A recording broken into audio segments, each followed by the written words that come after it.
tal? ¿Cómo están? Bienvenidos al primer podcast de La Barra del Triciclo. En este caso vamos a tocar temas que no tienen que ver con lo que se habla cotidianamente en lo que es el mundo Boca. Dentro de la rica historia de nuestro querido club, tenemos muchos torneos ganados, muchas cosas lindas, pero también tenemos de las otras. Entonces, en este caso, queremos hablar, por ejemplo, de la crisis del 84 que vivió nuestro club.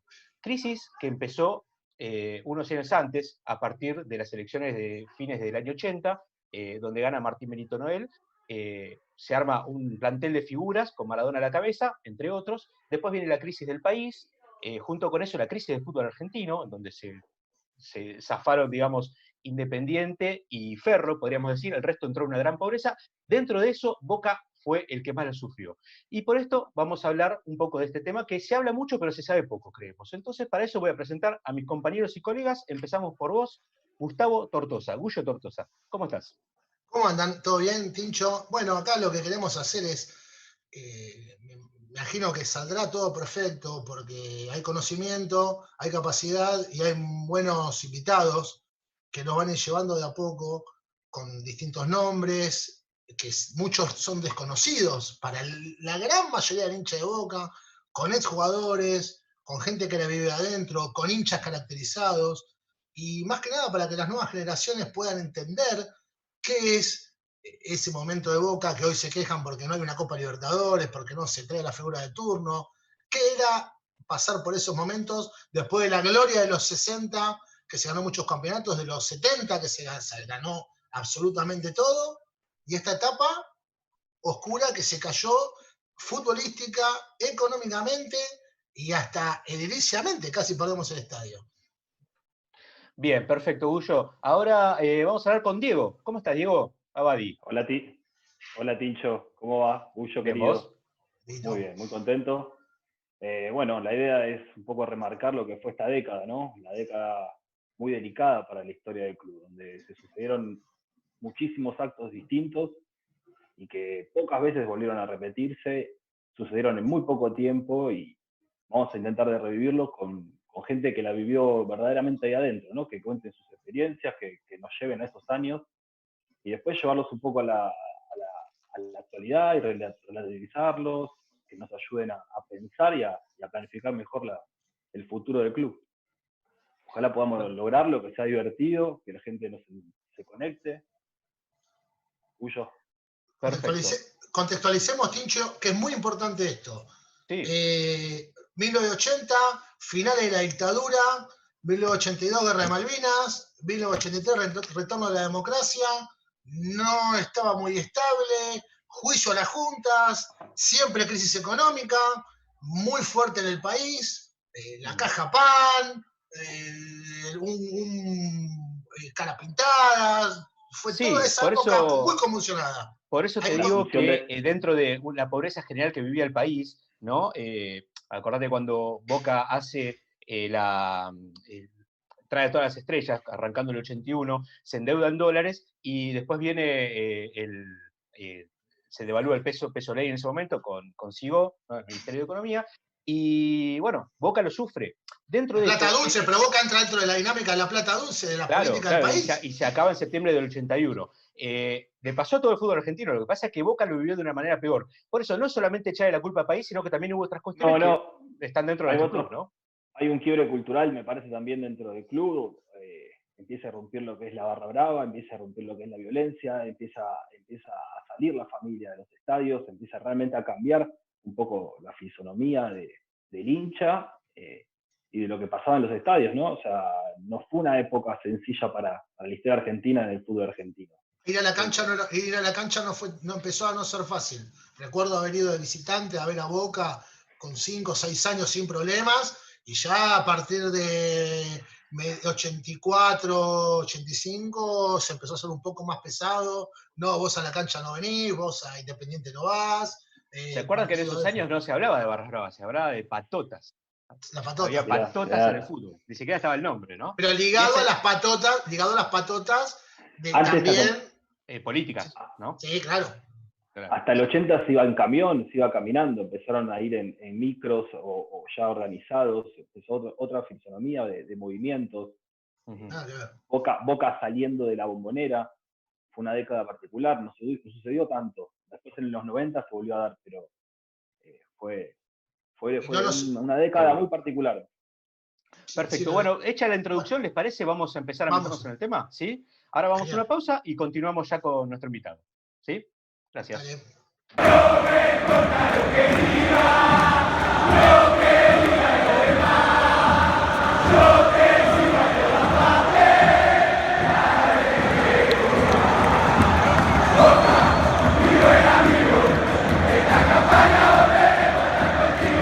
Hola, ¿qué tal? Somos la Barra del Triciclo y bueno, siguiendo con la década del 80, ver lo que pasó en nuestro club y en este momento tenemos para hablar con nosotros a Jorge Latorre, exponente de las inferiores de Boca y que estuvo en el famoso partido del Fibronazo, en el partido con Atlanta que Boca tuvo que jugar el primer tiempo con camisetas de entrenamiento. Así que, ¿qué tal, Jorge? Gracias por atendernos. ¿Cómo estás? Hola, buenas tardes, Tincho. ¿Cómo te va? ¿Cómo andás? Muchas gracias Bien. por el contacto. Gracias por estar con nosotros. Bueno, chicos, los dejo como para empezar a hablar, ¿les parece? Omar, ¿Quién quiere ¿querés empezar vos? Dale. Jorge, debutaste en primera el día del Fibronazo. ¿Cómo fue la previa? ¿Cómo se enteraron que iban a jugar ustedes? ¿Cómo fue todo? Bueno, te cuento. ¿Cómo te va, Omar? ¿Cómo andás? ¿Cómo andás? Bien. Bueno, ese día fue un poco raro, ¿no? Porque nos enteramos el sábado a la tardecita que teníamos que concentrar, pero bueno, cada uno en nuestras casas. Y en ese momento, en el año 84, no había celular, no había WhatsApp, había teléfonos de línea, algunos tenían teléfono de línea, otros no tenían el teléfono en la casa de un vecino. Y bueno, hubo que rastrear a por lo menos los 16 que íbamos a salir. Igual esa citación fue sábado, ya te digo, a la tarde, para concentrar en la Candela. Era un por las dudas, porque el plantel profesional estaba citado como última instancia a las 13 horas en cancha de Boca para presentarse a jugar. Te interrumpo un segundo. ¿Ustedes se la veían venir esa o no? Ya estaban medio preparados, ¿no? Estaban apalabrados por lo menos. Venía. A ver, esto ya se retrotraía del año anterior. Ya en el 83 hubo un partido que hubo que salir corriendo contra Instituto en Córdoba y se tuvo que viajar así de golpe a Córdoba en el mismo día. O sea, es un proceso largo que empezó año 80 y después de la ida de Diego, diría yo. Fin del 82, principio del 83, claro. Exacto. Entonces Pero se empezó a agravar cada vez más esa situación. el presidente de esa época, ¿quién era? Ah, perdón. Sí. No. Hubo varios. Hubo renuncias, estuvo Noel. Sí. Claro. Estuvo Corigliano, si mal no recuerdo. Sí, Después sí. estuvo intervenido por Polak. Claro. Fue un proceso largo, digamos, duró hasta el 84, todo completo. Duró hasta la asunción de Alegre y Gel. Claro. Perfecto. Y ahí el hombre fuerte del club, con ustedes, ¿quién era el que se movía? ¿O con el técnico directamente se manejaban? Sí, nos manejábamos con el técnico, porque ya te digo, en esa época la situación estaba como un poco caótica, había muchos colaboradores que le daban una mano a Boca, porque ya te digo, los empleados del club no cobraban, entonces había mucha gente que daba una mano desinteresadamente. Pero sí, estaba el presidente de fútbol profesional, por ahí el que estaba en ese entonces era Guineo Duarte. Ah, sí. Sí. ¿Y el técnico de ustedes quién era? ¿Gonzalito? ¿El Tano Grillo? ¿Quién estaba? Estaba don Ernesto Grillo, y bueno, el primer partido dirigió Ernesto Grillo y Alberto González. Y bueno, yo ya me quiero ir al partido, pero antes de eso, o sea, claro, porque ¿viste? Todos tenemos mil preguntas para hacerte. Pero antes de eso, bueno, ¿cómo fue esa noche? ¿Qué pensabas? Bueno, sigo por ahí. Nos citaron el sábado a la tarde. Bueno, cada uno vamos por nuestros medios, como íbamos siempre a la Candela. Llegamos ya anocheciendo, otros lo ubicaron más tarde, llegaron a la noche. Bueno, concentramos esa noche, nos juntó Ernesto Grillo, incluso por ahí estaba el Ever Mastrange en ese entonces, que nos apoyó, nos dio un poquitito de aliento y demás, contando de sus experiencias. Y bueno, la verdad que yo creo que no durmió nadie esa noche. ¿Te imaginás a vos que te digan, che, mañana tenés que... O sea, no dormimos. Aparte es el sueño de chico que estabas esperando y...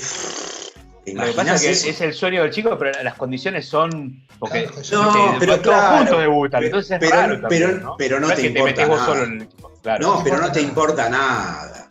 No te importa nada, era tocar el cielo con las manos. Vos querés jugar, claro. Claro. ¿Qué te parece? A ver, claro, las condiciones, las peores. Pero no te importa. Seguro. Yo voy a jugar. ¿Querés contar qué era la Candela, Jorge, para la gente que no sabe cómo era la Candela, qué se hacía, cómo era el lugar?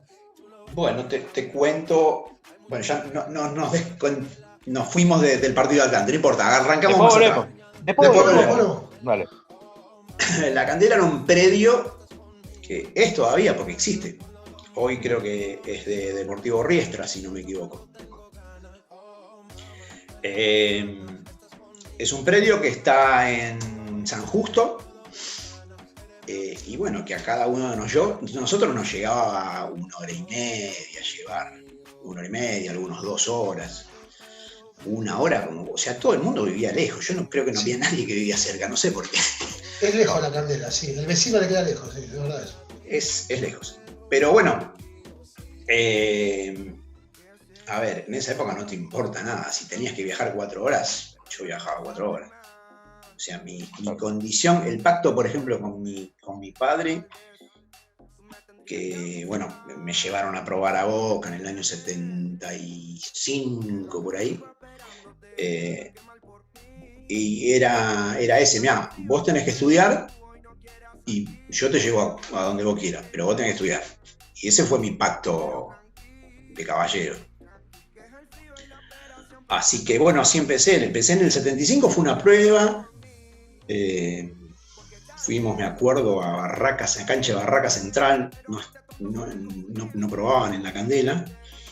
Y ahí estaba probando don Juan Evaristo. Juan Evaristo jugó en la selección argentina en el Mundial del 30, el subcampeonato.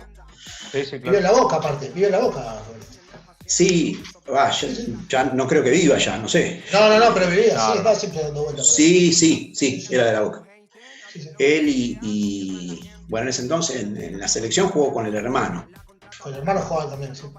El hermano Juan y Mario Evaristo. Mario. Mario, no sé, lo conocí por otro lado a Mario. Ahora después te saco cómo lo conocí. Pero bueno, me probaron, éramos, no sé, 2000 pibes. Vos de qué jugás, y yo tenía 11 años. Y yo de 5. O sea, el ídolo de Boca en ese entonces era Marcelo Troviani. Mi ídolo. Y claro, éramos 200.000, 5. Bueno, vas a jugar de 2.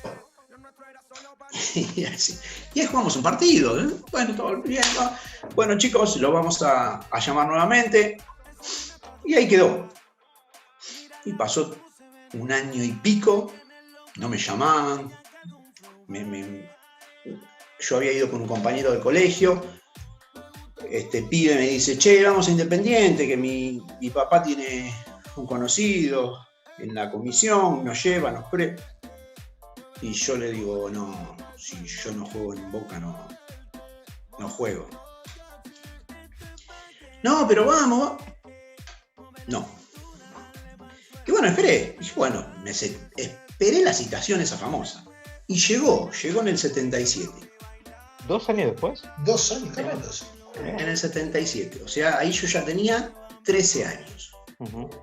Edad. No había fútbol infantil, ¿viste? Lo que existe. Lo que Claro, te fichaban para la novena, en realidad. Vos recién fichabas en novena. Claro, a eso iba, perdóname. Claro. A los 11 recién años fichabas no tenés dónde jugar, no había...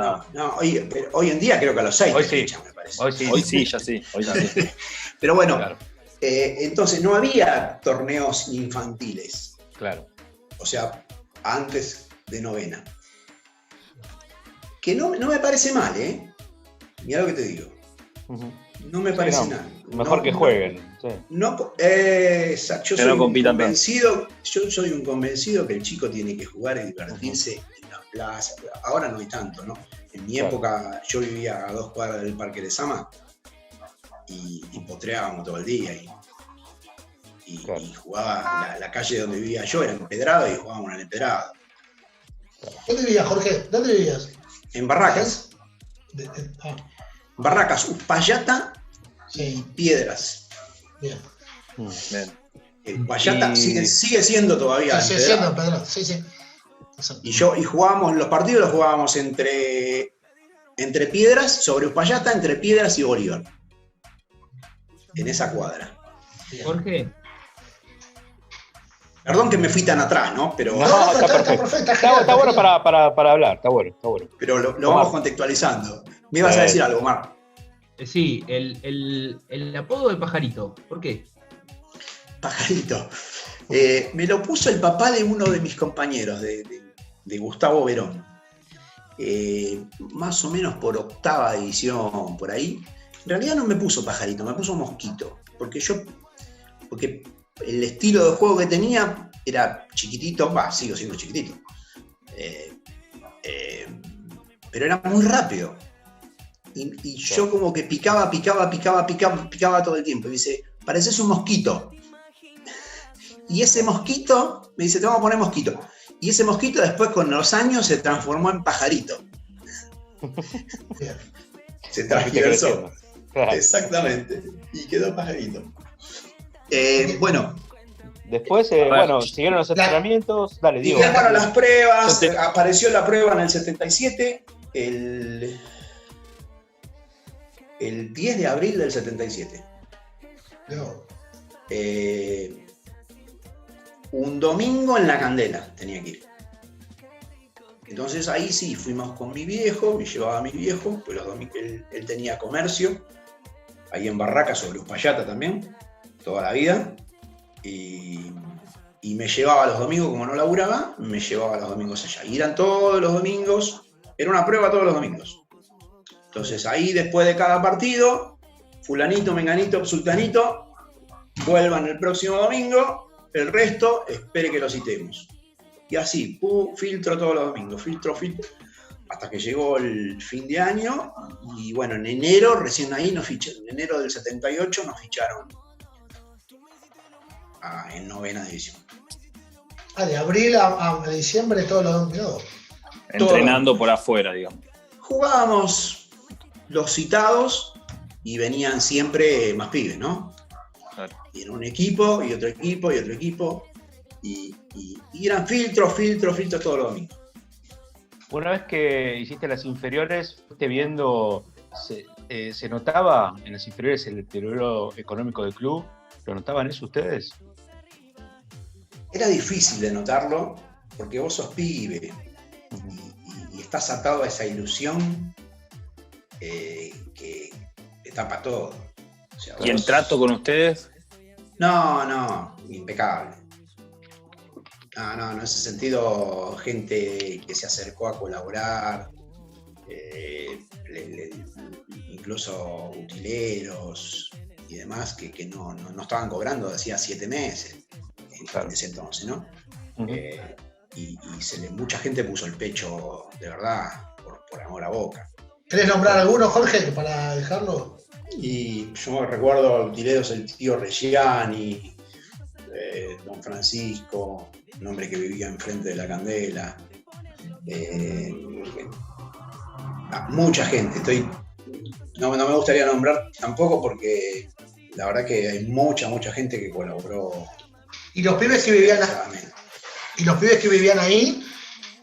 Y los pibes, bueno, hubo épocas más buenas y esa no fue buena porque no había para comer a los chicos de internado. A eso iba. Que eran unos alrededor de 20 y pico, entre los cuales en algún momento estuvo Oscar Ruggeri. En el 80, a ver, él vino... El 80 debuta. Así que, En el 80 debuta, él vino en el 79. claro. Es tu categoría, ¿no? No, Y 2 años más. Vivió en la candela, digamos. Sí. Sí, Cuando claro. él vino con el Toro Genaro, un arquero que estuvo Sí, mucho tiempo suplente de Gatti, claro. suplente de Gatti. A ellos dos lo había traído Paco Agüero, muchacho que en volante central, que estaba en ese entonces jugaba en reserva, Paco Agüero, que eran de Corral de Bustos. ¿Y a ustedes, los de afuera, les daban algún tipo de merienda o desayuno o algún cuidado extra que sea? ¿Y utilería? ¿Les daban algún tipo de servicio? Utilidad, le daban botines. Para contextualizar la diferencia de lo que es hoy, ¿no? Un chico que llega al club y lo que era en ese momento. Te daban botines y te daban una ropa de entrenamiento. Mirá. Claro. Bien. Sí, te daban ropa de entrenamiento, ¿no? O sea, en el 70 y pico, obviamente, recién en el 81 apareció Adidas, Claro. que también era una maravilla cuando tenías una pincha Adidas de tener la Nanke. La zapatilla flecha, claro, pasada. Era terrible. Pero, claro, o sea, si vos contextualizás eso que vivimos nosotros, era lo que había, o sea, era la tecnología de la época. Mirá, te hago una Con lo de pregunta. hoy, Mucha diferencia. No, pero ¿qué botines usabas vos? ¿Te acordás? ¿La marca, algo? Cuando eras pibe, ¿qué usabas? ¿Fulvencito? ¿Qué usabas? no aparecía, había Adidas, ¿eh? Ah, sí, pero varían. Había, bravos. no. Claro, los Adipan son era una del fortuna. 72, debe ser. Y además, Botines. esos botines, que hoy son un guante, pesaban 2000 kilos. Sí, los copas me parece que eran. Eran pesadísimos. Yo en una época, no me acuerdo si en octava, novena, apareció Puma y mi viejo me compró unos Puma. Y eran una maravilla, livianitos, era una preciosura. Ya empezaban, viste, a aparecer cosas nuevas. Claro. Pero Incluso pesaba ya- mucho. No, los botines y las pelotas, bueno, se lo Y la quedan. pelota, eso la Pintier, cuando se pelota. mojaba, era No, brava. la Pintier era una terrible. Yo me acuerdo, hace poquito me pegaron una vez un pelotazo acá en la nariz que me noquearon en la candela. No me olvido más, el Contraplatense fue. Pero sacaron un centro así de la nada y ¡pum! Knockout. Era bravo esa pelota. La pinta. Partido. No, terrible, la Pintier era pesadísima. Y, Sí, nos metemos. Dale, Bullo, dale. no, y llegan a eso iba. Y llegan a primera, o sea, la esperanza es llegar como en un ambiente normal, y vos veías la huelga, las reuniones, que juegan, que no juegan. Y sí, se empezó en eso. A ver, el 81 fue una época de oro ese año, pero fue, Sí, claro. fue como una isla, digamos. Ese Claro. año se tocó el cielo con la mano, Diego, Brindisi. Bueno, un compañero nuestro que ya estaba en primera, que era el Cabezón Ruggeri. Sí. Y, o sea, ese año fue majestuoso, pero bueno, después de eso empezaron los Bueno, problemas. Se peleó el 82 también dentro de todo, ¿no? Ya con mucho 82. problema Sí, económico, sí. pero el equipo ya más sea o menos. Fines, inicio del 83, claro, empezaron los... Sí, después empiezan a venir los Pero de todas jugadores. maneras, nosotros no lo sentíamos, ¿eh? No lo vivimos diría que la eclosión fue el 8 de julio del 84. Claro. Contá el micro cuando iban para la cancha para jugar. ¿Cómo era el micro? Y el micro común. No, pero ustedes, digo, ¿qué iban? ¿Iban cantando? ¿Iban asustados? ¿Cómo iban? No, asustado nunca, nadie. No, asustado está muy lejos de. No. Aparte, vos te formás en Boca. ¿Qué es lo bueno de formarte en Boca? Es que Boca es deportivo ganar siempre. Y vos vas a todo lado a ganar. Y creces con eso. Y es lo que mamamos. Ya tanto con Ernesto Grillo. Con Ernesto me saco el sombrero, ¿no? Cada vez que hablo de él, porque fue no solo un muy buen técnico, un tipo que no hablaba demasiado, pero lo que hablaba era lo justo. Todo el mundo lo respetaba, los compañeros, más allá de lo futbolístico. Yo no he visto muy pocos formadores. Claro. Porque vos lo que necesitas en inferiores son formadores. Claro. No director técnico. Vos necesitas formadores, vos necesitas que el jugador aprenda a jugar al fútbol. Después va a ir aprendiendo diferentes técnicas, tácticas, pero vos necesitas formadores de fútbol y formadores de personas. Claro. Porque son pocos los que llegan, ¿eh? Sí, eso. Entonces necesitas formar una formación integral. Y yo creo que en la historia son contados con los dedos de una mano. Ernesto es uno y Alberto González es otro.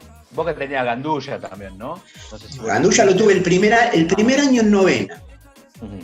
También un gran formador, ¿no? El primer año, sí. Lo conocí, ya te digo, poco porque venía poco, lo habían operado de la cadera ese año y no estaba bien.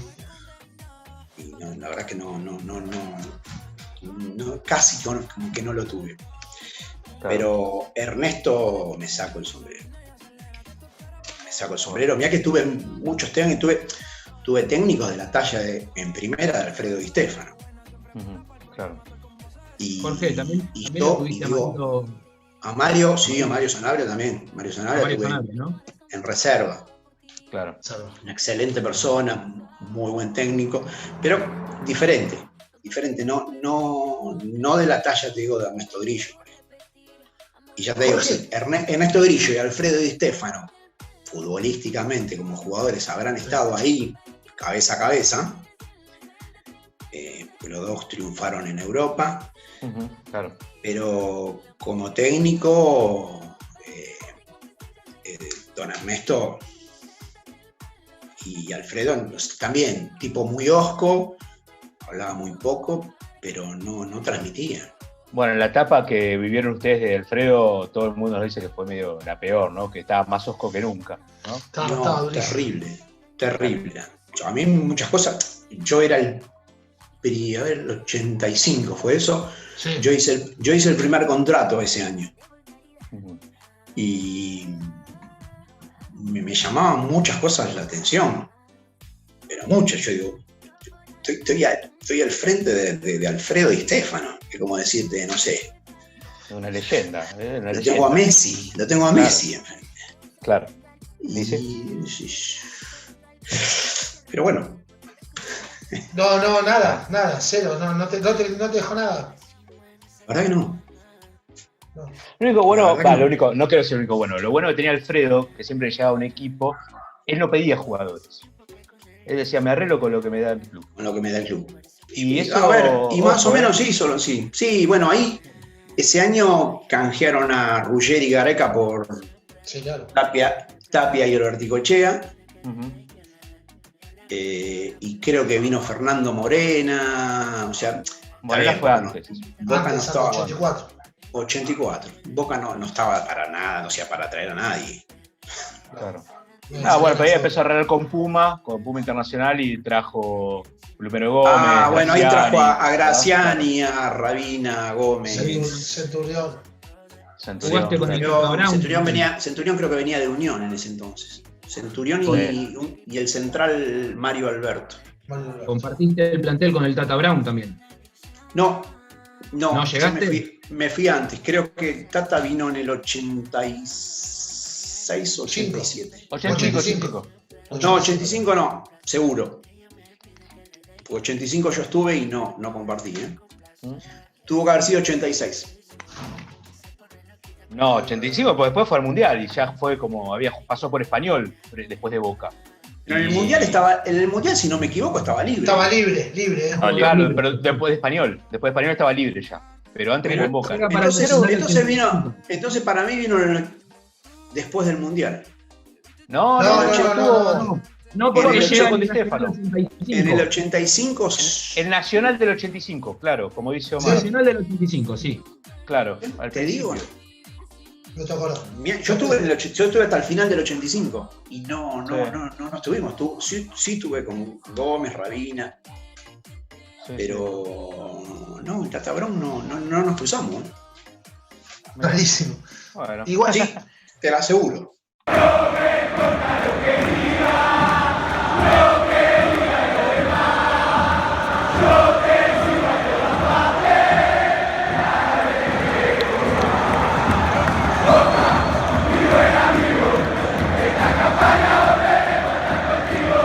¿Cómo es el tema de la elección en el vestuario, la elección de la camiseta? ¿Se enteran de eso? ¿Cómo es el tema de los fibrones? ¿A quién se le ocurre?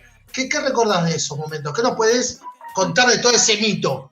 Nos enteramos sobre la marcha porque ya teníamos puesta la camiseta y demás. La azul y amarilla. Claro, pero ahí yo creo que es una macana del árbitro. Creo que era Juan Baba. Era Baba. El árbitro. Que como Atlanta jugaba con la azul, sí. Claro. Pidió que cambie el local. Pero recuerdan quién se puso bravo con eso, ¿no? El técnico visitante. Sí, no, el técnico era Abejar. Eso, no. Abejar. Sí, el profe Haber. Estuvo un poco después, no sé si estuvo antes o después. No, después. No, después sí, mejor no recordarlo. Estuvo antes como preparador físico. No era el mismo. No era el mismo de Marzolini. No era el mismo. Claro, porque yo el anterior, yo jugué en reserva, creo que en el 82, si no me equivoco. Claro, un partido con... Sí, estuvo, pero era profe. Era profe, claro. Claro, era profe. Y después como entrenador en el 93. Claro. Exacto. Bueno, igual. Yo ya...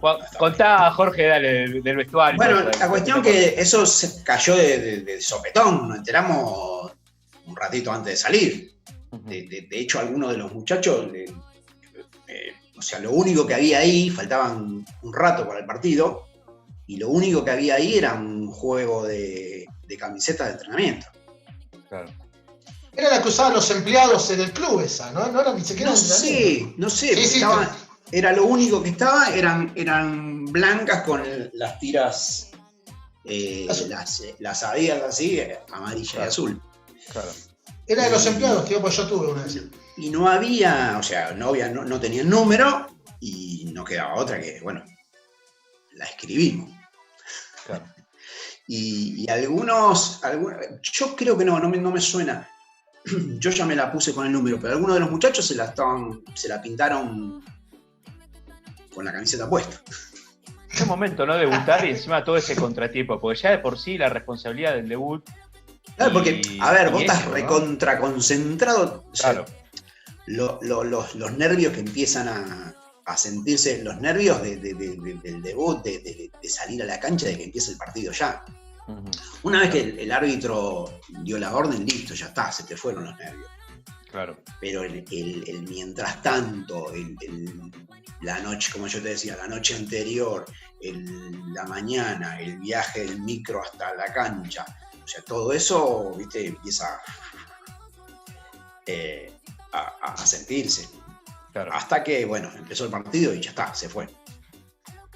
Pero bueno, la impaciencia por empezar cuanto antes. Claro. Y bueno, y esas cosas como que te sacan un poquitito de... ¿Y qué veías cuando tus compañeros se les dibujaba el número? Y eso ya fue hacia fin del primer tiempo. Del primer tiempo. Porque encima estaba muy húmedo, estaba medio lloviznando, era un día feo. fue. Pero por dentro se te pasaba y dices, uy, ¿ahora qué hacemos? Esto sí no. No.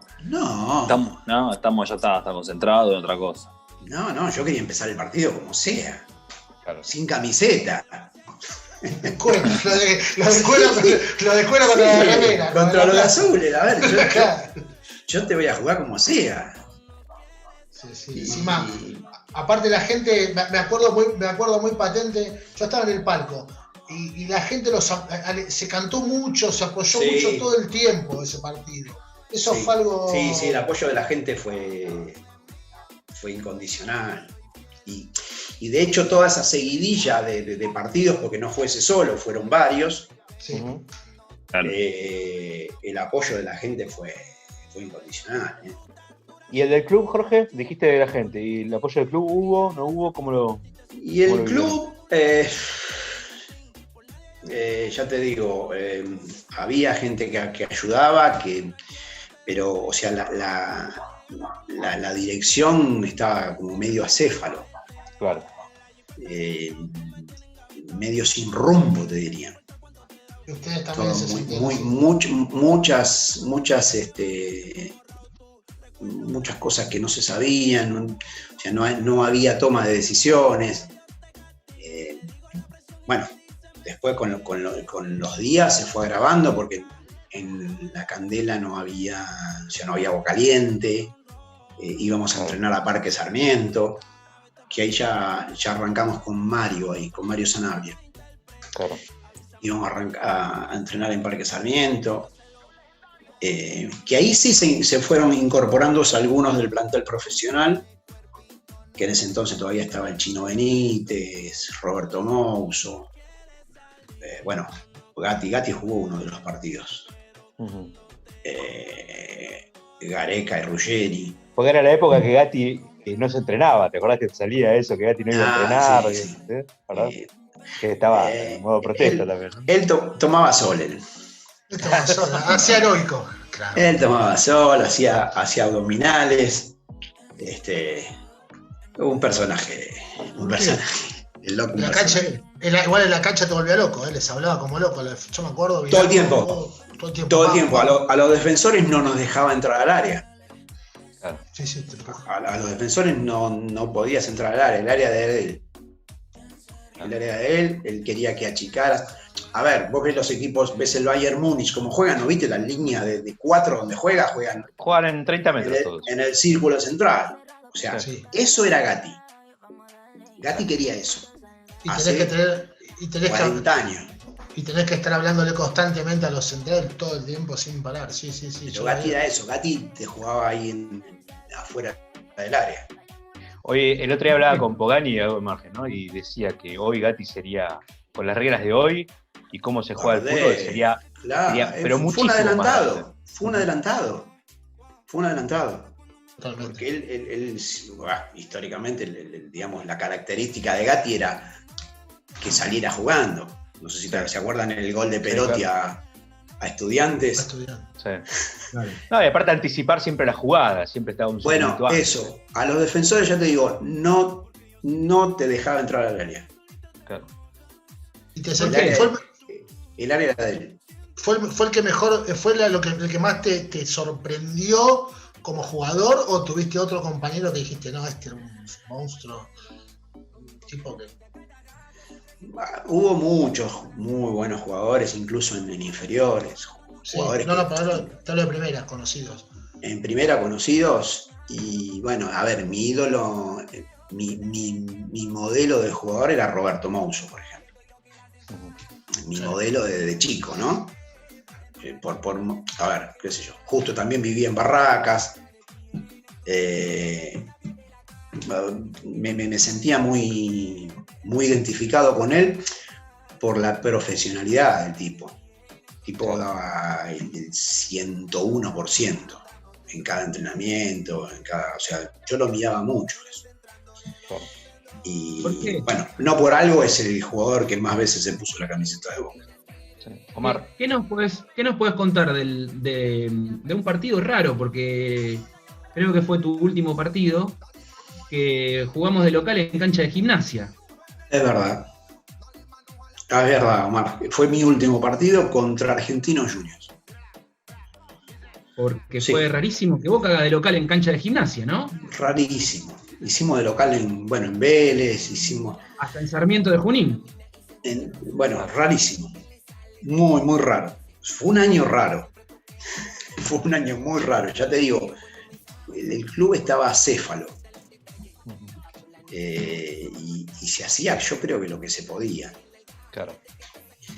Y el último partido, sí, ese fue en Gimnasia, en cancha de Gimnasia, contra Argentinos Juniors, el Argentinos Juniors de Saporiti. Ahí fue campeón del mundo, o sea, fue campeón intercontinental. Un campeón, perdió con Juventus. Pero por penales, en un equipazo. Por penales. No, un equipo de... Ese equipo nos pasó por arriba. Sí, sentiste impotencia ahí. Fue el único equipo que vos dijiste, no, nos pasó por arriba. De la manera. No. Y perdimos 5-1 ese partido. ¿Tenés la formación, Omar, ahí a mano de los dos equipos? No, de Boca sí, pero de Argentina. A ver, ¿de no. Boca? ¿De Boca? Ya te digo, esperá que entro acá. Esperá, ¿Quién estaba? te digo. A ver. Argentina que juega Bichibor y Castro, Herero. Sí, Castro, Herero, yo no marqué a Castro. Y difícil el Pepe Castro, ¿no? Pepe Claro. era bravo. Los dos, y Hereros también. Después, en el segundo tiempo, jugué por el otro lado y a marcarlo Hereros. Pero, Jorge. Sí, Te hago una consulta. ¿Quién era el encargado de la delegación? ¿Quién acompañaba al micro? ¿Quién estaba en la concentración? Me decís acéfalo. ¿Quién estaba a cargo? A cargo estaba el que yo te nombré anteriormente, era Duarte, Irineo Duarte. Que Acá en ese tengo, entonces era el presidente de fútbol profesional. Exacto. Acá lo ¿Y tengo. era el que los acompañaba, el que estaba con ustedes, digamos, el que iba a los partidos? Sí, digamos, en representación del club, digamos, ¿no? Exacto. Y después, bueno, igual nosotros nos manejábamos siempre con los técnicos y el cuerpo técnico. Claro. ¿Cuál? Médicos, que los médicos eran los que habíamos tenido en inferiores, el doctor Andreacci o el kinesiólogo Rubén Facal. O sea, cuando estaban jugando primera era lo mismo, digamos, no cambiaba nada. Sí, no, los técnicos eran... bueno, el primer partido fue Ernesto y Alberto y después siguió Mario Sanabria. Claro. A Ernesto no le gustaba, bueno, en el caso que tuvimos que salir nosotros, sí, pero a Ernesto no le gustaba dirigir primera división. Claro.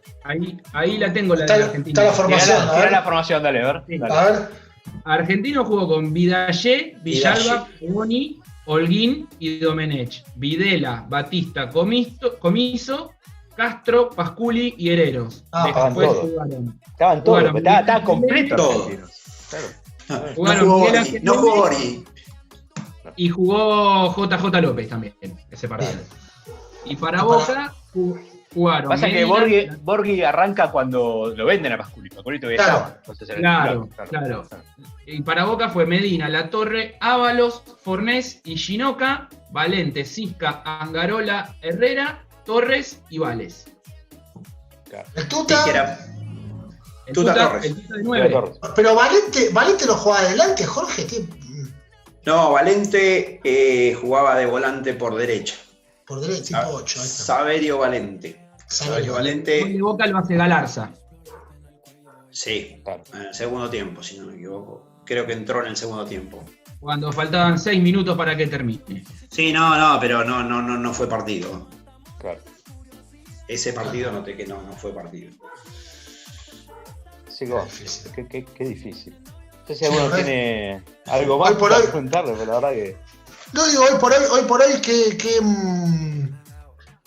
¿qué sentís, Jorge? ¿Que naciste temprano? ¿Te gustaría, volverías a vivir lo mismo aún en ese, porque tu carrera cómo sigue? No, mi carrera no sigue. ¿Vos te vas de Boca y dejás de jugar? Yo hago el primer año de contrato en el 85, como te decía. En el Sí. fines del 85 surge una posibilidad de jugar en Estudiantes de Río Cuarto. Fines del 85, a préstamo. Éramos creo que éramos 4 jugadores, entre los 4 estaba Roberto Mouso. Roberto Mouso se retiró en Estudiantes de Río Cuarto. Claro, exacto. Van 3 y a mí no me dan a préstamo. Boca no me da préstamo porque supuestamente estaban los planes para el próximo año. Eso fue diciembre. Y en enero quedó libre. Claro. Así, de golpe. De no darme a préstamo a quedar libre. Impensado, yo no me lo imaginaba ni por casualidad. Por esto justamente, porque había una previa que no me habían dado préstamo. Porque a mí me hubiese venido bien jugar un año en el Nacional. Un año no, duraban 6 meses en la 6 meses, claro, 6 meses. Entonces me hubiese venido bien jugar. Que era el torneo de transición. Yo necesitaba roce, necesitaba partidos en primera. Y bueno, dije, por un lado me puse contento, dije, buenísimo, vamos a estar en la conversación. Y así de hoy para mañana. No, ¿Y dejaste de jugar? Y me mató porque no lo esperaba. Tuve 6 meses mal. 6 meses estaba con fiebre. Estaba 15 días con fiebre de mis estudios. No tenía nada. Y bueno, me bajaban las defensas. Pero era psicológico, fue psicológico. Claro. Y así tuve 6 meses. Después empecé a entrenar solo. Y empecé a hablar con uno. Lo voy a ver a la vuelta de casa, vivía Guillermo Coppola. Vivía ahí en Barracas, ahí en Martín García y Tacuarí. Y cuando lo voy a ver, lo veo al padre, el padre estaba siempre en un garaje que hay enfrente sobre Martín García. Y José, se llama. José, le digo, ¿está Guillermo? No, me dice, viajó a Italia. Lo va a representar a Maradona, me dice. Digo, no sabía nada.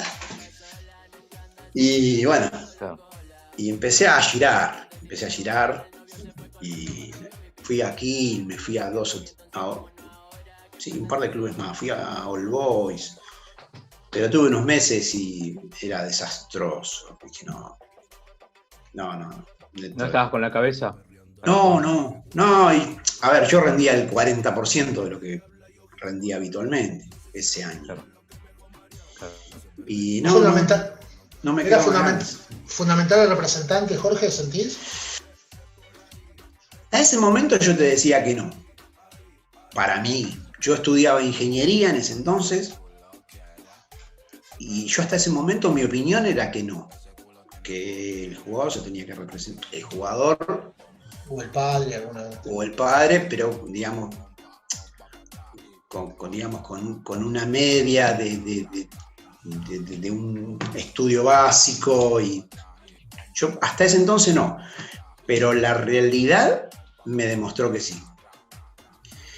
La realidad me demostró que sí, porque ya te digo, vos no rendís, vos tenés que tener la cabeza en el campo de juego, en la pelota, en entrenar, y lo otro te desgasta, te mata, te aniquila. Y no rendís ni la mitad. Entonces dije, sí, el representante, si es necesario, no por una cuestión de capacidad intelectual o lo que sea, sino que no es tu función. Simplemente, no es tu función. La función del jugador de fútbol es jugar al fútbol. Y no podés, tenés que estar al margen de cualquier tipo de negociación. Perfecto. Absolutamente al margen, porque por lo menos mi experiencia, ¿no? Por ahí hay gente que no le pasa nada, pero a mí me pegó mucho. Más teniendo la afinidad, a ver, me crié ahí a 15 cuadras de la cancha, hincha de Boca de pibe. O sea, fue un cachetazo. No, y aparte, bancarse la peor, y después cuando más o menos se acomoda el club, ver justo empezaba la época de acomodarse, era el acomodamiento. Si bien Alegre y Heller no tuvieron, digamos, triunfos deportivos durante varios años, lo acomodaron institucionalmente y económicamente. Claro. de hecho, los chicos de tus compañeros, poquísimos siguieron jugando. O sea, de los que nombré Omar, el Tuta. El Flaco Fornés jugó un poquito más. Sí, no mucho más. Vale jugó en Ferro después. Gabriel Vale, y había, te digo, tantísimos jugadores. Claro.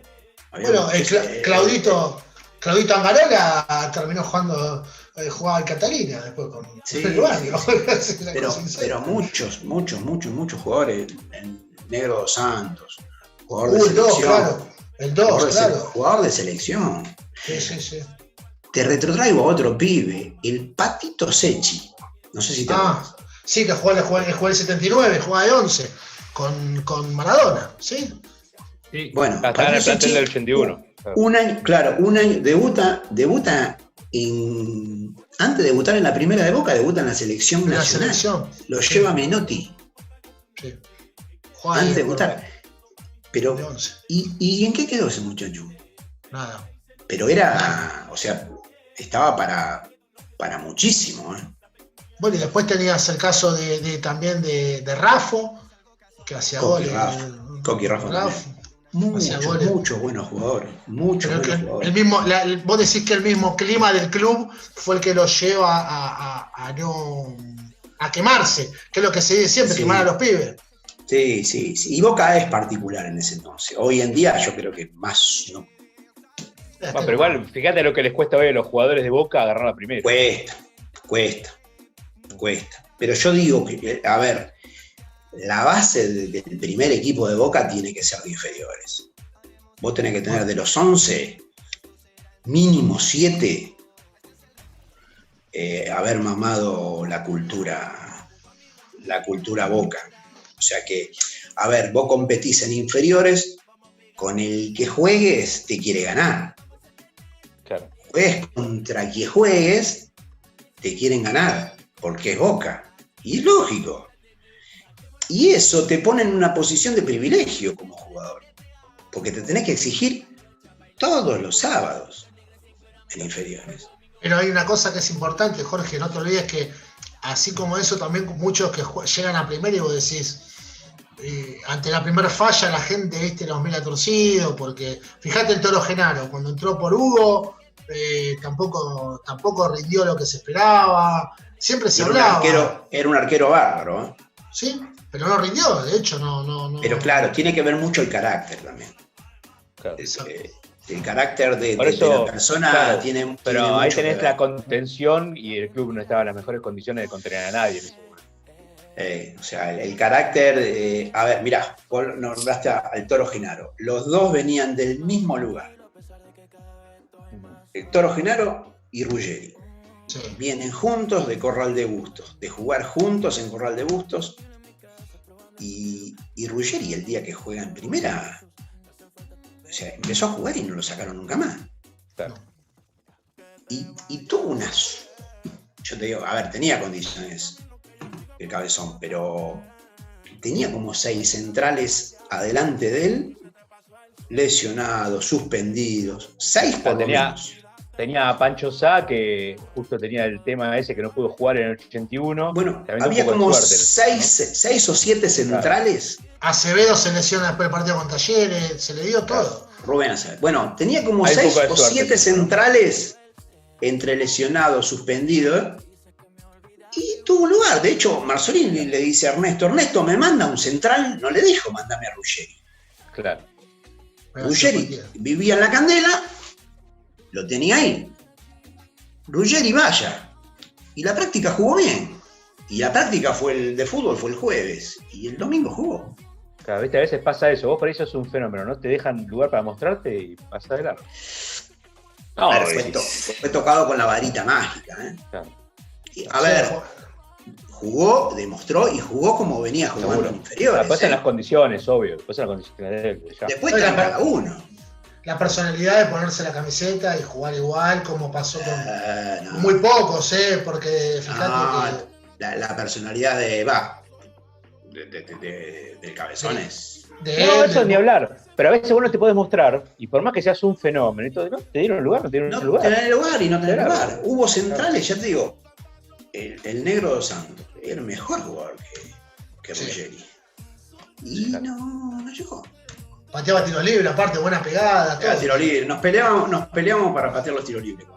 Porque pero de hecho vos somos de la misma categoría. Vos jugabas de 3. Pero era derecho. Derecho, claro. Pero jugabas y tenías arriba a ver. Y estaba la Oveja Bordet, que era un año más grande que yo. Córdoba, estaba antes. Después Cacho más grande, Cacho Córdoba. Qué jugador Cacho Córdoba. El Vasco Iturrieta tuvo en un momento también. Bueno, a veces el Vasco Iturrieta y Bordet se hablaba que eran fenómenos, siempre fue un desastre primero. Bordet más bien. Ay, por favor, Bordet. Y era muy buen jugador, Pero cuando jugó en el Proyección, jugó muy bien el Bordet, me acuerdo. En la primera era un desastre, Tincho, no paraba, paraba el 25 en Brasil y le pasaba el largo. Sí. El día de Argentina le hace todo el gol por el lado de él. A veces también es el contexto, es difícil. Y hay partidos que te condicionan. A la Oveja Bordet, el partido de Argentino Junior, el 3-2, lo condenó, lo jugó nunca más. Y el Temperley y Gardel. Claro. ¿Y por qué era buen jugador el pibe? El pibe tenía condiciones. Claro. Yo te hago una más, y creo que ya estaríamos, no sé después si tiene alguno más. Con los muchachos de primera, porque ustedes estaban en la reserva, ¿llegaste a compartir vestuario? Y si llegaste a compartir vestuario, ¿quién era la voz de mando? Aparte vos nombraste a Gatti, Chino Benítez. ¿Cómo era compartir vestuario con ellos? O sea, cuando se hablaba, ¿quién era el más respetado? ¿Cómo veías eso? Y por supuesto que Gatti era uno de los más respetados. Igual había, te digo, estaba Roberto Mouso, pero como carácter, Gatti te diría que era uno de los más respetados. ¿Y el Chino Benítez, por ejemplo? El Chino era muy callado, ¿Sí? No intervenía demasiado, pero también era un hombre de mucha experiencia. Pero yo creo que el Gatti era uno de los más respetados. Bueno, ¿me dejas? Sí, dale. Dale, para ir cerrando, para agradecerle también el tiempo y dejarle un poco con lo suyo y nosotros también.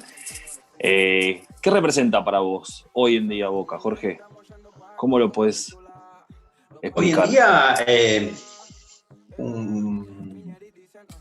es difícil de explicarlo porque ya te digo, yo nací ahí, es el patio de mi casa, la Bombonera. Nos invitaron un par de veces los muchachos de la subcomisión de historia y les contaba, a mí me pasan cosas encontradas. Yo me siento en mi casa, pero durante 20 y pico de años ni la pisé. No pisé la Bombonera. Sí, dolido, es algo raro. Sí, dolido, no te digo que no iba a estar dolido, pero no con Boca, con la situación, con el contexto de lo que me pasó. Pero yo quedé libre ahí y volví a pisar la cancha de Boca en el año 2005, 2006, porque por uno de mis hijos, que me dice, yo tengo 2 hijos, y en ese entonces el más grande me dice, papá, me dijo Gastón, un compañerito de él, que estás en el museo. Me dice, ¿podemos ir? Y, bueno, buenísimo, sí, dale, vamos. Pero yo no había pisado más la cancha, ¿no?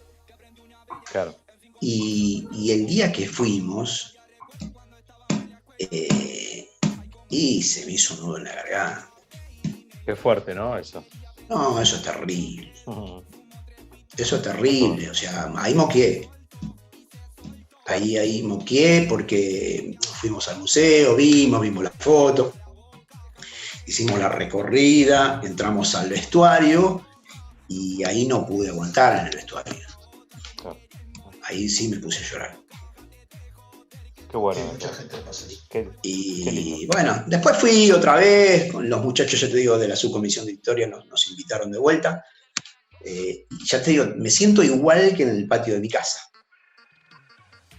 Pero, sí, absolutamente. Pero ese tipo de rencor pasa, ¿verdad? No. Bueno, No es me pareció rencor. genial la frase para ir termino. Sí, No es rencor, no, para nada, en absoluto, porque es un pedazo de mi corazón, Boca.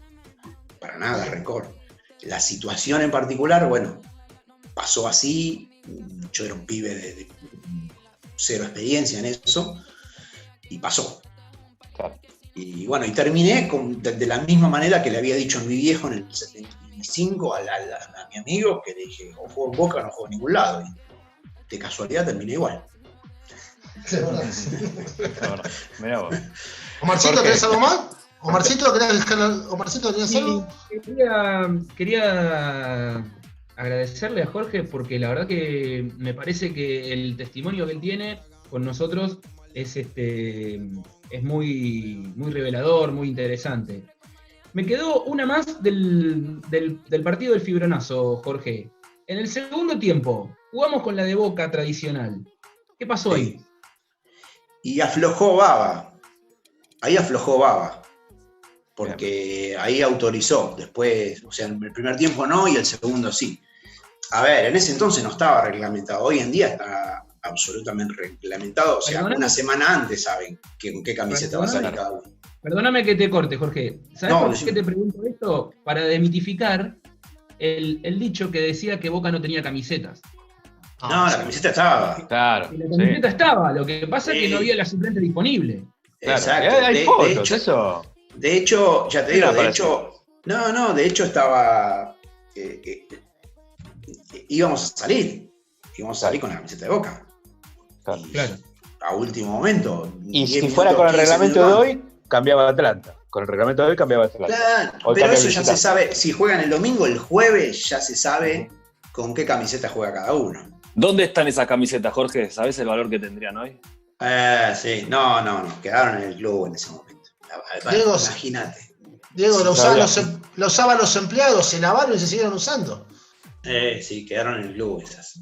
Sí, el valor, o sea, sí yo me quedé con una, pero no del partido con River. Me quedé la del partido con River que jugamos en cancha de River. ¿El 4-0? El 4-1. 4-1. Gol de Herrera. Ahí se pide, Gol de Herrera. después de ese partido se pide la intervención del club. Claro. Ahí es. Ahí. Renuncia con Iliano, exacto. Exacto. Sí, Ganamos 1-0, ese ¿no? fue Ganamos 1-0 no, entrada. 1-1 íbamos. 1-1 Empató íbamos. Herrera, sí me acuerdo. Iban 22 del segundo, íbamos 1-1. Por eso el resultado mentiroso, hubo 2 penales. Sí. Que para mí no fue ninguno de los dos. Qué raro. No, qué enojado. Raro. Te cobran 2 enojado. penales, encima en 5 minutos te cobran 2 penales. Ya está, te la sacan. ¿Ese no es el que pega arriba que parecía que se fue afuera? No, estaba agujereada la red. Estaba agujereada, ¿no? Sí, me acuerdo, tengo en la mente En realidad lo tenía que haber pateado de vuelta. Reglamentariamente lo tenía que haber pateado de vuelta. Aparte ese día, mirá, me acuerdo, yo era chico, pues estábamos en la verano alta, que Alonso se puso a cargarlo, ese es un mala leche. Sí, eso no se hacía, sí. ¿no? De verdad eso. Pero era así el tipo. Sí, Por yo eso me no lo acuerdo, quiere nadie lo quiere. yo me acuerdo que ya después de los 2 penales, en una jugada así, un centro que viene Alonso, y yo le tiro un planchazo, y me sacó la pierna. Me la sacó, se frenó y me la sacó. Y digo, hijo de puta. Sí, porque se estaba cargando, los cargaba los pies. Sí. Pero era así el tipo. El tipo era así. Bueno, por eso en el ambiente no es querido, no lo tiene nadie. No tiene cola. Yo a él, si dejaba la pierna, lo tiraba, lo colgaba del travesaño. Pero me sacó la pierna, dije, sacó la pierna. Tiene anécdota. Jorge, muchas gracias por tu tiempo. La verdad que Gracias. en otro momento te vamos a molestar. Gracias. Después te vamos a la verdad pasar. Te vamos a pasar esto. Y la verdad es un una historia rica la tuya y está buena para compartirla. Sí, me gusta, me apasiona mucho hablar de Boca y bueno, ya te digo, es un gustazo poder compartirlo con ustedes. Para los muchachos que no lo han vivido, no habían nacido, lo puedan escuchar por ahí de primera mano, digamos. Para que vean que no siempre fue tan fácil ser hincha de Boca como ahora, ¿no? Que era difícil ser hincha de Boca. No. Era más difícil. Era más difícil. Pero, a ver, la esencia es la misma. Seguro que sí. La esencia es la misma, el disfrute de la cancha es la misma, el saltar en cancha de Boca, a cantar y me acuerdo de muy pibito con mi papá y después en el vestuario que te tiembla el techo. Pará, la última, la primera vez que fuiste como hincha, ¿te acordás del partido? Como hincha. No, era muy chiquito. No, ¿Año? Si te digo te macaneo. ¿Año Pero años 70. Claro. Me acuerdo de haber visto jugar a Sánchez, el arquero, de jugar a Rogel. Que Rogel hace un poquitito nos vino a ver un partido que jugamos en San Nicolás, porque hay un grupo de muchachos que hizo algo maravilloso de juntarnos 35 años después, juntarnos a todos. Bueno, la tecnología, las redes posibilitó eso, ¿no? Que bueno, Gustavo Levine, Daniel Cosentino se pusieron con esta cosa de empezar a buscar compañeros y bueno, y ahí estuvimos. Y cuando me contactaron, digo, fabuloso. Qué bien, está muy bueno eso. Está muy bueno. Está bárbaro, porque nos encontramos, cada vez que nos encontramos, hacía 35, 36 años que algunos pibes no lo veías y parecía que lo viste la semana pasada, porque hablás como hablabas hace 30 y pico años, una cosa de loco. Porque son los años de formación, no se pierde eso. Clave. Si vos perdés eso, ya está, se fue. Claro, exactamente. Por eso es importante el formador, por eso yo te marcaba mucho lo de Ernesto Grillo, el formador es todo. Es verdad. Se nos acaba el tiempo, Jorge. Te agradezco. Chicos, gracias. Gracias por todo. Y bueno, después te molestamos. Muchas gracias. En otro momento. Un gustazo, gracias a todos, gracias Diego, gracias Omar. Chao, Jorgito. Gracias, querido. Hasta luego. Chao.